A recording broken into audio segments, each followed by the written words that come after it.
Over the past 24 hours, I've completed the first 3 out of 5 challenges on hard difficulty.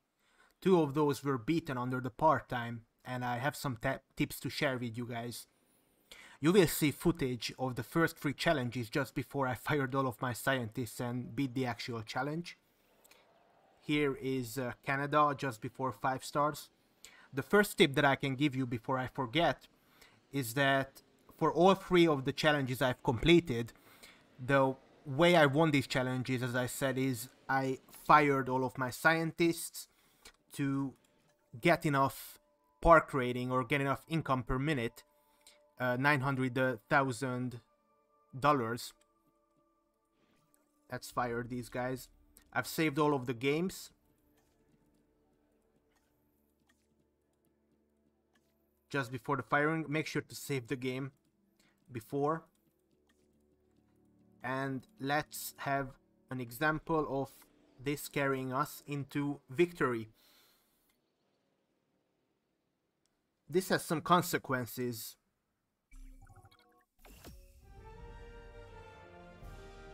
So the most important tip to understand is that money does not equal winning.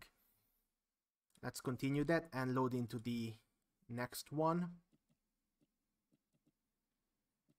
I have some amazing names. So your money that you have saved up does not equal winning. The money that you have is a resource that you can spend to gain income, but only actual income per second will win you the game. So for all of the 3 challenges that I've completed so far, at the end of the game I've had more money that I could spend it on. In Canada I've had like $50 million. But let me ask you a trick question. If you would rather have like $60 million like I am here, or simply 900,000 income, so 50 times less, which one would you pick? Well, it's a trick question because this money does not equal winning at all. You can turn this into income, but actually for this challenge it was 1.5 million. I apologize, but income is way more important. And as I said, the way I reached this little gap, so I'm at like 4.6, 4.7, 4.6 is by firing the scientists, but there are other means to increase your income. This might seem either obvious or non-important to you, this income versus money thing, but this has major consequences when it comes to the strategy we are going to use to beat these challenges. For one, since at the very beginning, at the very end, we will save and fire all of our scientists, it doesn't really matter how much we are spending on them, as long as we do not lose, for instance, at the very beginning of the game. But I guess we won even with the scientists, so it's not super important, but it's interesting nonetheless. So as long as we do not lose at the very beginning of the game or beginning to the midpoint, it's fine whatever they cost, whatever these scientists cost us if you fire them anyways.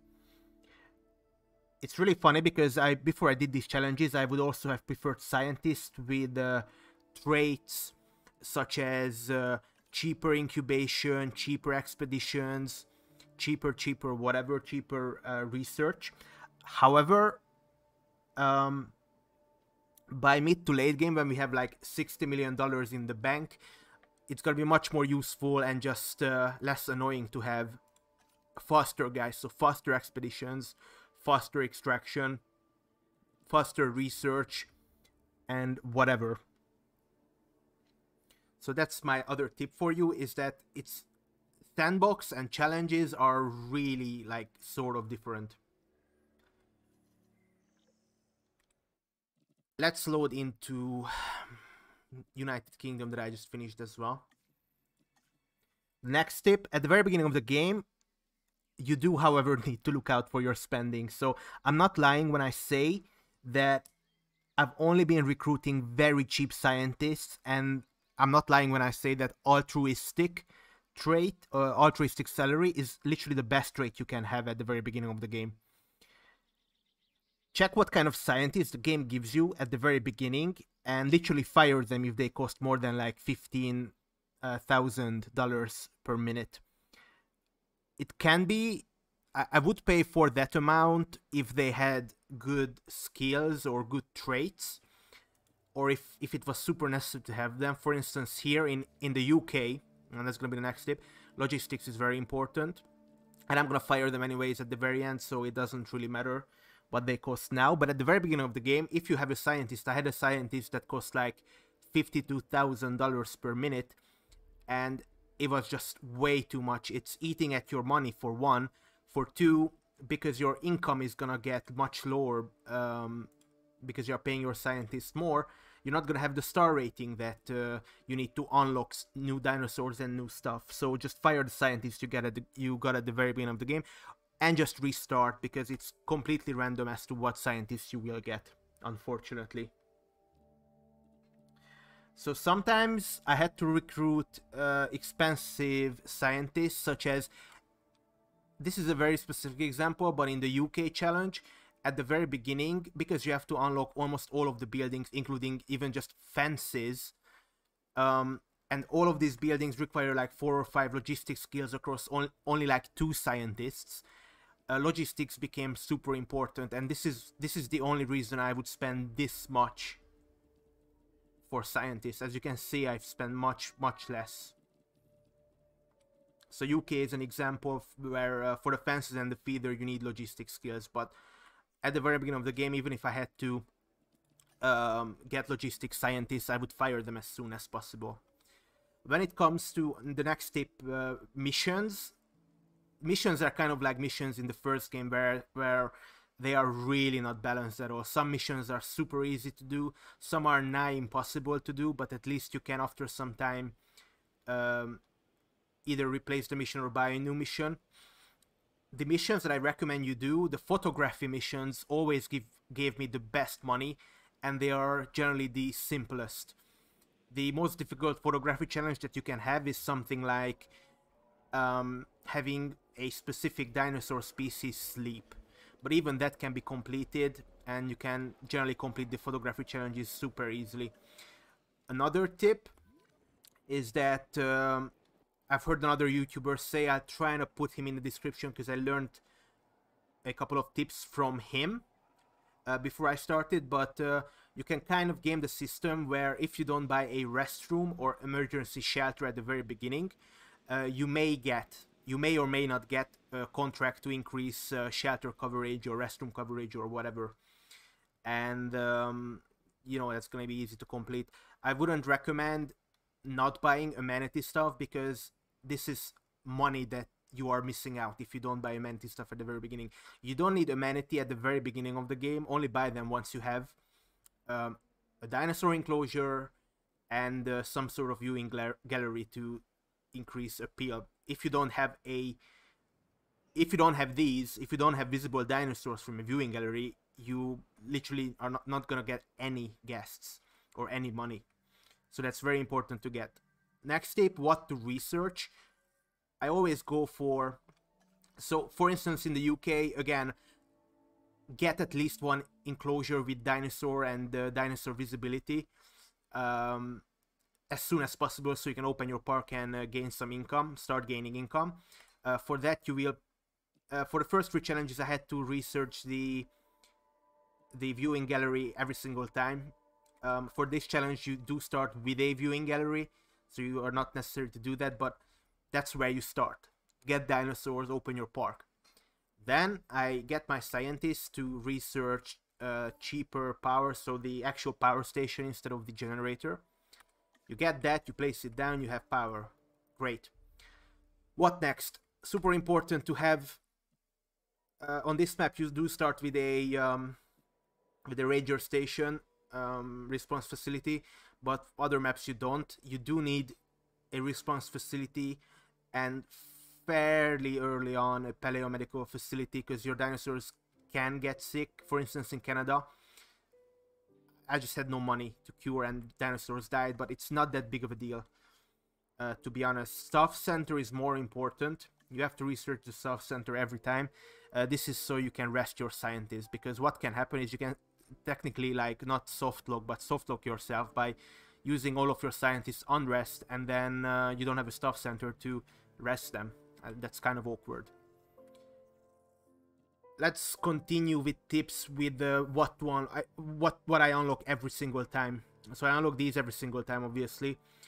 I have to unlock this so I can get this, so I can get this. So the control center, control center efficient administration is the one that reduces your scientist costs. Super important to get early as possible. That's just gonna help you with reducing scientist costs and gaining more income. Scientist training points, super helpful, so you can train your scientists to have like more logistics or whatever skills. So you don't have to buy really expensive scientists, right? So I always unlock these, and I also always unlock...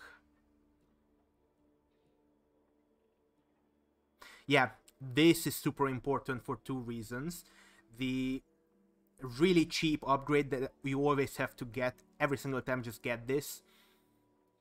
Expedition Center improved yield. As the other YouTuber has said, I'll try to again put him in the description because I can't remember his name, but only go on expeditions. Try to go for expeditions only once per dinosaur. So for instance, if I wanted an iguanodon, I would only go on one expedition, and with the improved yield I could probably get like enough percentage DNA to create the iguanodon. You don't want to go twice because, as you can see, it costs a lot of money. At the end of the game, you could go twice because you have a lot of money, but it's not necessary to have like 100% DNA. Just get a couple of dinosaurs. DNA, the traits are also important, but the other upgrade that you, I just want to finish this segment. The other upgrade that you want to finish that research for, let me show you. Sorry, Expedition Center. Again, improved yield, super cheap. Super cheap. Really important, but this is a really expensive one. Not Staff Center, Science Center. Extraction capacity. So this is not the storage.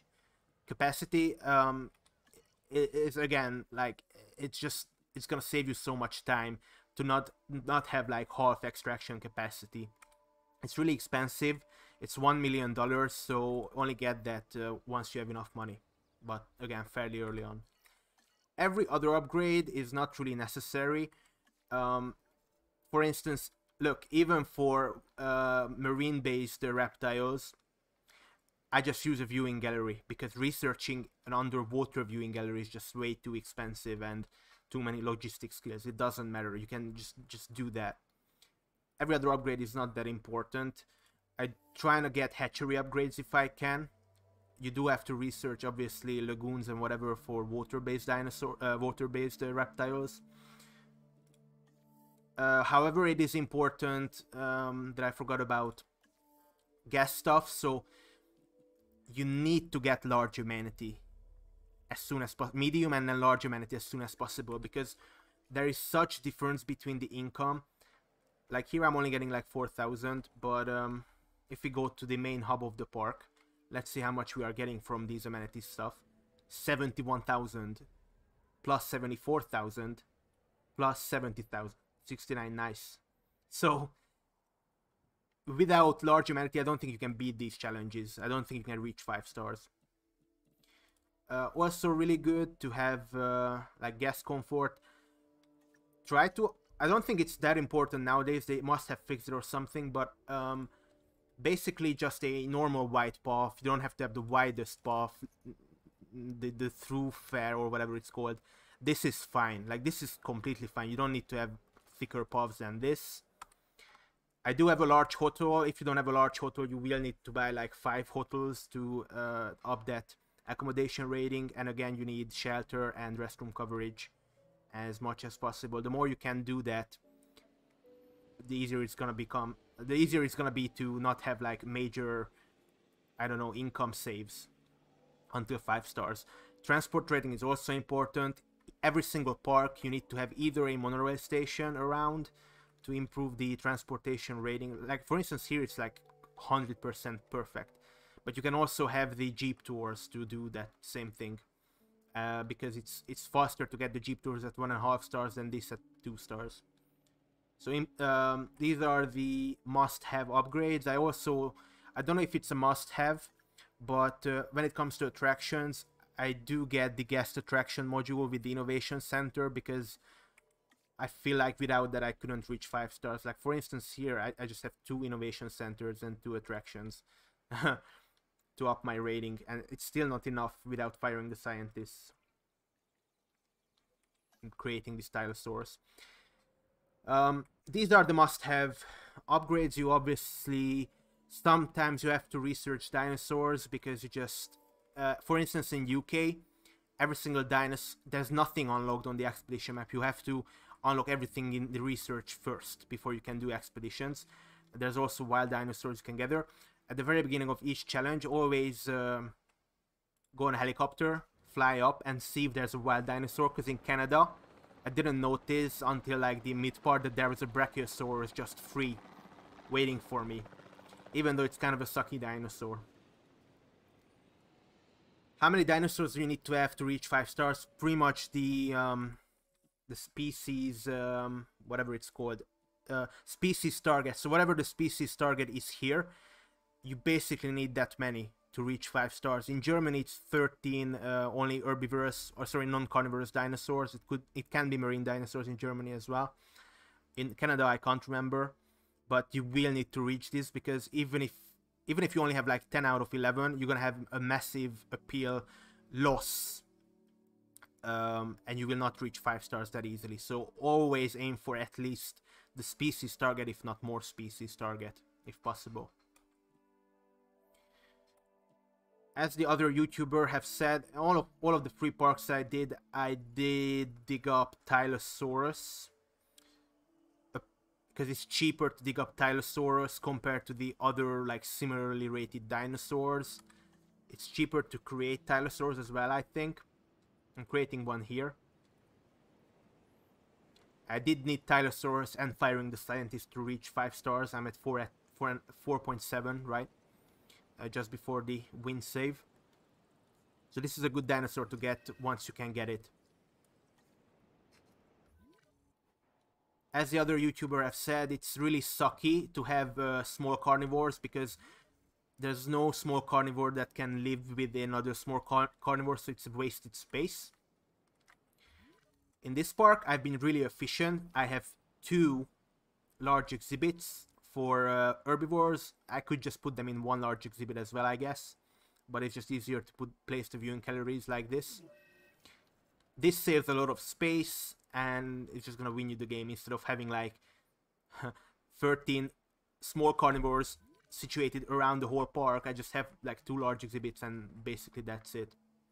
Large carnivores, like the other YouTuber has said, medium and large carnivores are fine, but what I found in both the UK, Germany and Canada is that the game doesn't give you basically the game doesn't give you all the dinosaurs that you can research like in Sandbox, and there's almost no friendly relationships between carnivores. The only carnivore friendly relationship that I could get was in Canada, where both Suchomimus and Baryonyx were able to be unlocked, and that's how I won that Canada game. But in Germany, you cannot have any carnivores, for one, and in this one, even though you start with a Baryonyx, there's no Suchomimus to be researched. So even though carnivores do get you more money, apparently, I haven't tested that, but that's supposed to be true, I do not recommend carnivores much, maybe like 1 or 2, because herbivores are just much more easily placed, right? What are the most important traits? So the other guy has said this as well. I only have 1 hatchery in every park, and I just transfer everything. It's really easy. So obviously long-lived is awesome because you start with that and it just saves you money on the long run. I do try to aim to finish. I did finish like almost all 3 of these parks, before the first dinosaurs started dying out. But long-lived can give you more time, I guess. But humble is really good as well, because with humble you can place more dinosaurs in smaller enclosures, right? Like this Min-Me doesn't have, sorry, this yeah, Min-Me doesn't have humble, so it just has like unmet needs and doesn't find the ground through it and whatever. I guess it didn't place ground through it, but you get the idea. You can just cram more dinosaurs with humble into one space. Are there any more tips that I forgot to say? Always check your management tab. So again, satisfy all these 4 tabs. Ticket sales it doesn't matter, I guess. But you have instances like in Germany where you only have nature and luxury guests, and that's it. You don't have general or adventure, so that's how you have to sell everything. With your amenities, don't cram your amenities with upgrades. You don't need more than 3 upgrades ever. Look, as long as you reach the whites, and the closer you reach the whites, the less you spend on these modules, the better.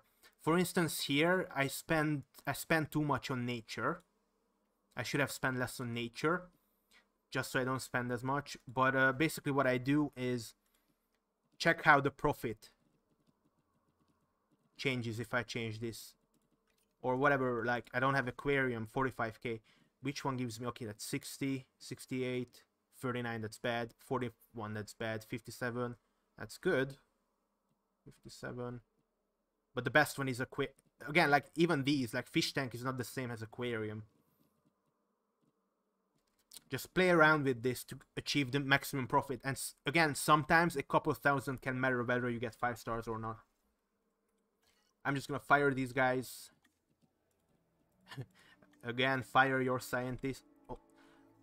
And remember, if you rest your scientist, you cannot fire them. So don't accidentally rest them.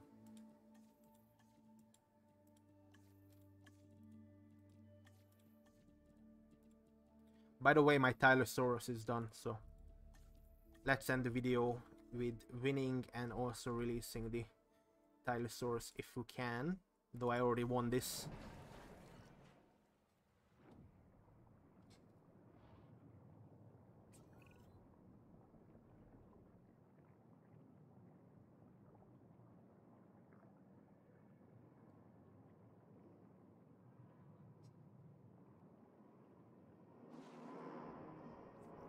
$4.8.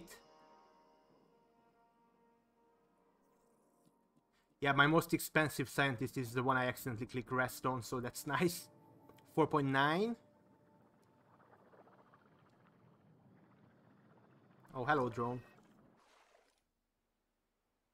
And the amenity, look, they are going up because they were like super not there. And we reached 5 stars.